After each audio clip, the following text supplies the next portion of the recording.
7 assassinations. 7 assassinations. In the Middle East, 7 leaders, prime ministers, and presidents were assassinated since 1948. Did you know that? My whole life, I thought leaders were killed because they wanted war, because they wanted destruction, because they wanted chaos. Oh, I was so wrong. I did more research, and this is a true story, and I found out that 6 out of the 7 leaders were assassinated because they wanted peace. 6 out of 7 because they wanted to end war. 3 in Lebanon, 1 in Egypt, 1 in Jordan, 1 in Israel. It's not popular to want peace. In fact, it's very risky. In the Middle East, the first person to die is the person that wants us, Jews and Muslims, to live together in peace. And the first person to be glorified is the one that wants revenge, justice, and war. This is not just my opinion. This is data from the last 75 years. That's why today I came all the way here to New York, not to address you, the 3,000 Americans who are sitting in front of me today. No, you guys are great. I came here to address the person watching this on the internet, the person in their bed on YouTube late at night alone watching this in Sudan, in Pakistan, in Ukraine, Russia, Israel, and Palestine. I am dedicating this speech to them. I call them the peacemakers. The peacemakers. The ones who are fighting for tolerance, for coexistence, for long-term peace. If my data is right, and if my hunch is right, and it is right, then these peacemakers are now feeling a lot of stuff. They're feeling sadness, despair, but most likely, they are feeling lonely. Why wouldn't they be? Whenever there is conflict, peacemakers feel lonely. I know this feeling because I felt it too. And I want to share with you what keeps me going. I hope it helps. My name is Nusayr Yassin.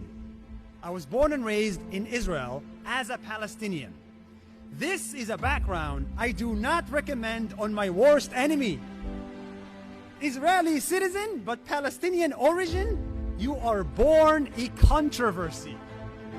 Part of me wishes I was born in Denmark instead, with blonde hair and blue eyes, like you and you. But I wasn't.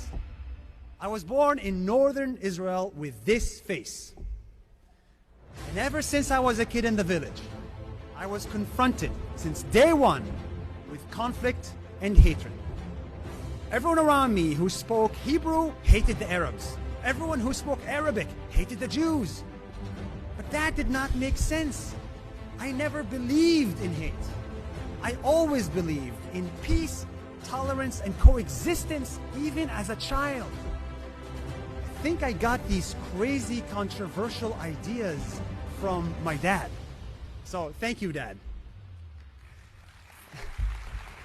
15 years later, I came to the United States with the same ideas and started Nas Daily, one of the largest social media companies with tens of millions of followers and a strong team of 100.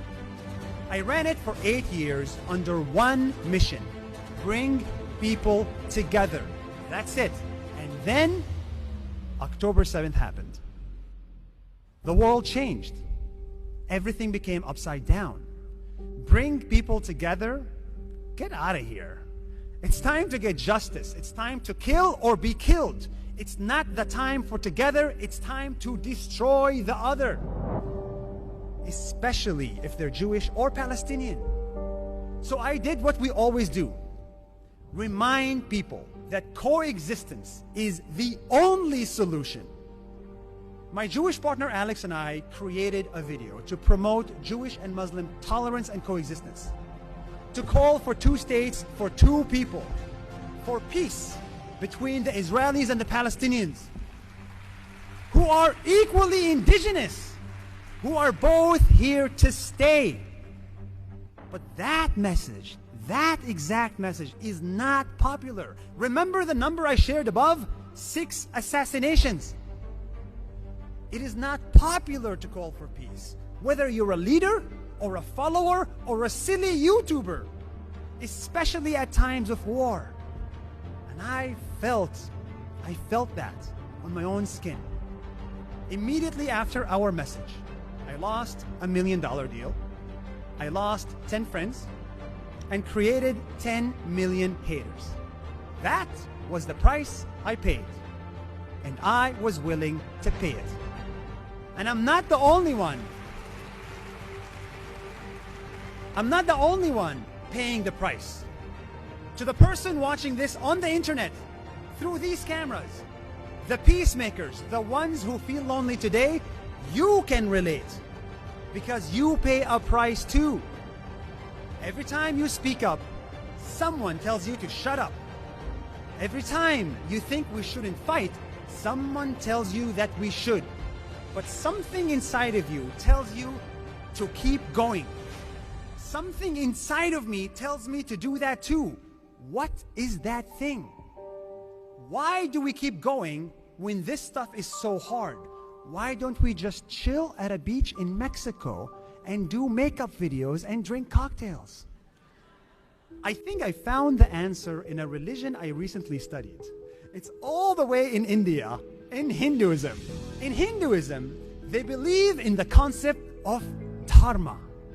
They believe each one of us is born with a responsibility, a duty, an obligation to this world. If you are alive on this planet, you have a responsibility to do what you are born to do, no matter what. My dharma is to bring people together. The doctor's dharma is to heal people. Your dharma, the peacemaker, your dharma is to bring peace and work towards peace. This obligation is so important because you cannot avoid it. Here is an example. There was a Hindu priest sitting by the river. He saw a scorpion drown. A scorpion drowned. He picked it up in order to save it. But then it stung him. So he dropped it back in the water. The scorpion started drowning again. So he picked it up again. And it stung him again and again. And he kept doing this again and again and again. Someone watching this from the sidelines said, "Priest, what the hell are you doing? Why do you keep saving the scorpion when it will only sting you?" The priest smiled and said, "The scorpion's dharma is to sting. That's what it's born to do. But my dharma as a human is to save. This is what I will continue to do." As peacemakers, our dharma is to promote coexistence, fight anti-Semitism, fight hatred wherever we see it, even if we get stung, even if we get pushback, even if we lose $1 million deals. We must continue our work because that is our dharma. That is our obligation in this world. I'm not Hindu, but I believe in dharma.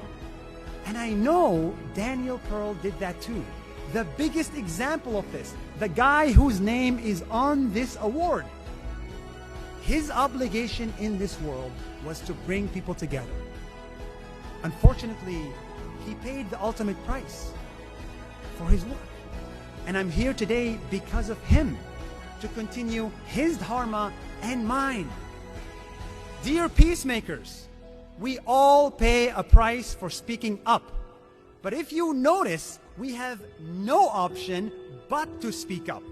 It doesn't mean we're not afraid. I am super afraid. Every time I say the I word or the P word, Israel or Palestine, I get afraid.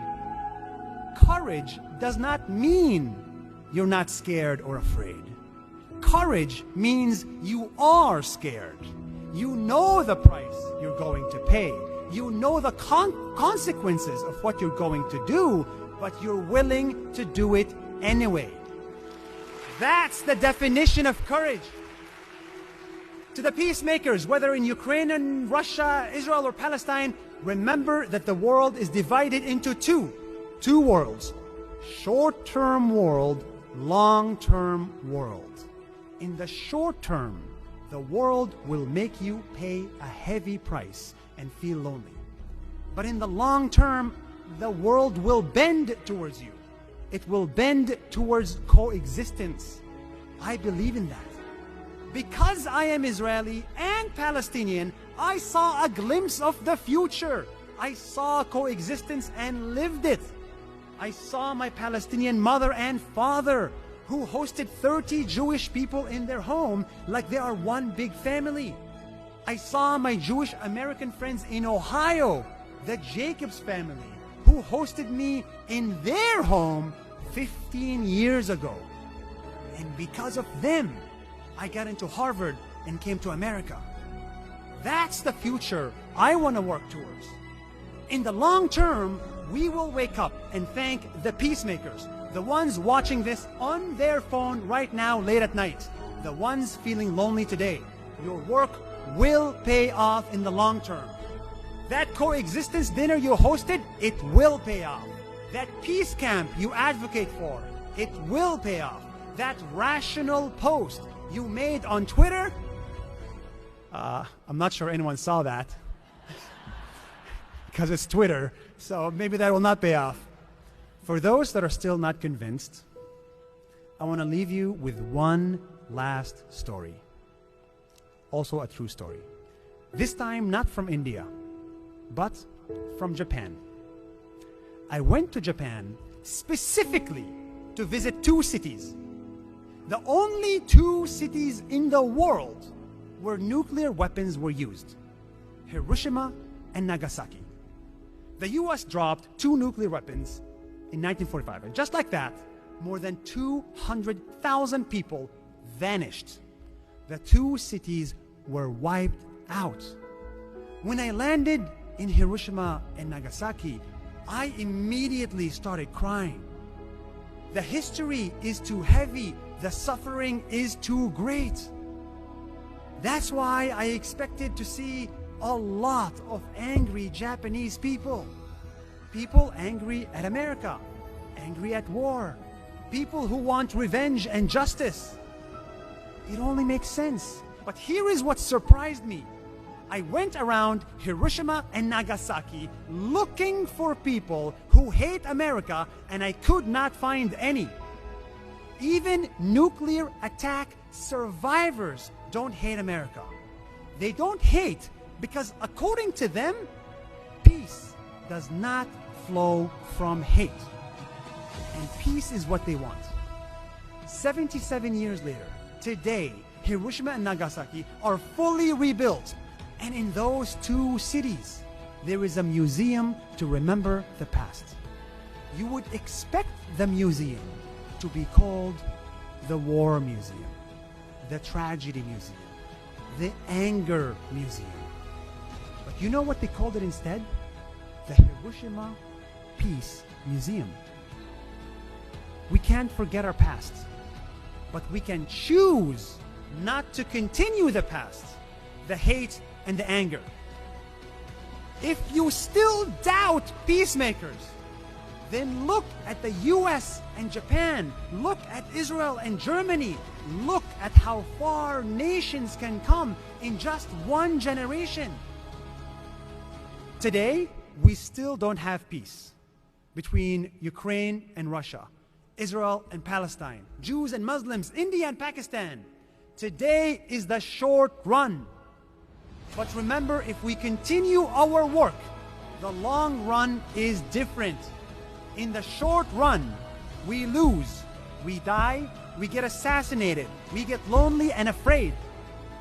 But in the long run, I am convinced we win.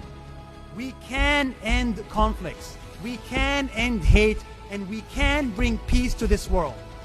After all, this is what we are born to do. Thank you.